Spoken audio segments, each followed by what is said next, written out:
some above the head tricks. These are great building blocks. The first one I call a teapot. And if you get past the silly name, you're going to hold a ball in one hand, raise it above your head, drop your arm over your head, like you had a question and then you got bored. And now it's sitting here next to your ear. You're going to hold your other hand by your waist, and you're just going to drop it right down into your hand. Switch to the other side. Question, I got bored. The ball is next to my ear and in front of my shoulder, because otherwise it's going to bounce off my shoulder. So it's in front of my shoulder. Hand is by the waist. Drop right into your hand. Switch sides. Drop. Switch sides. No problem. And that's a fun one to get the hang of. What you're not doing is reaching up here and dropping a tiny way, because I know you want to catch it right away, but if you wait till it reaches your waist, you have all that extra time. And if you've already watched the section on the slap shot, the basis for the shower and the box, this straight throw behind your head, after you drop the teapot throw down, make sure I'm not breathing heavily in the microphone. After you drop the teapot throw down, you can aim for your ear where your hand is, and you can throw it in a straight line back up. So drop down, throw back up. Throw back up. Drop down, throw up. And that one, you're not lobbing and trying to catch it. You're throwing in a straight line with a little bit of power towards your ear, but that's why you're holding your hand there to catch it.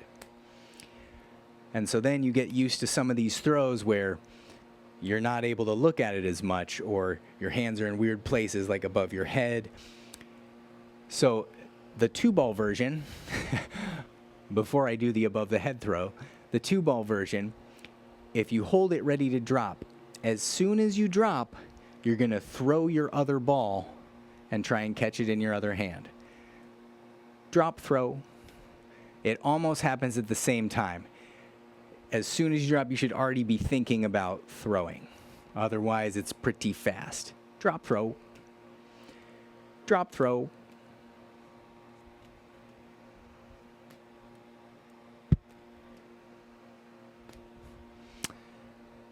As well, you can hold them both in front of you.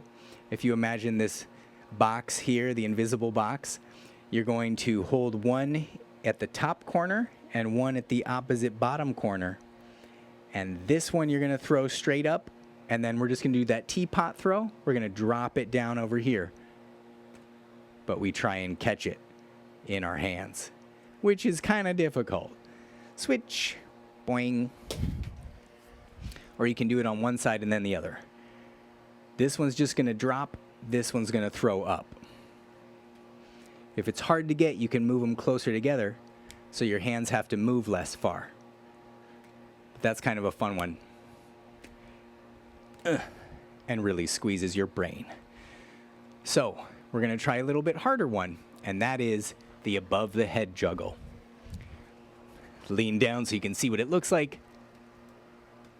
It's like the 3-ball juggling pattern above your head, but it's a lot like shooting a basketball, because instead of having the claw down here for this throw we did, you're going to flip your hands so your palms are pointing towards the ceiling, and instead of pulling like you did on the claw, you're just going to push. Do a push up towards the ceiling like you're shooting a basketball. Try and make sure I'm on frame. Piece of cake. Try with 2. Throw them up at the same time.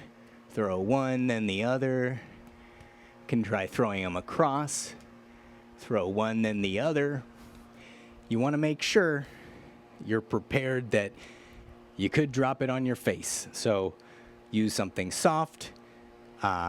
Don't just throw it really high and then catch it with your eyeball, because that's not fun.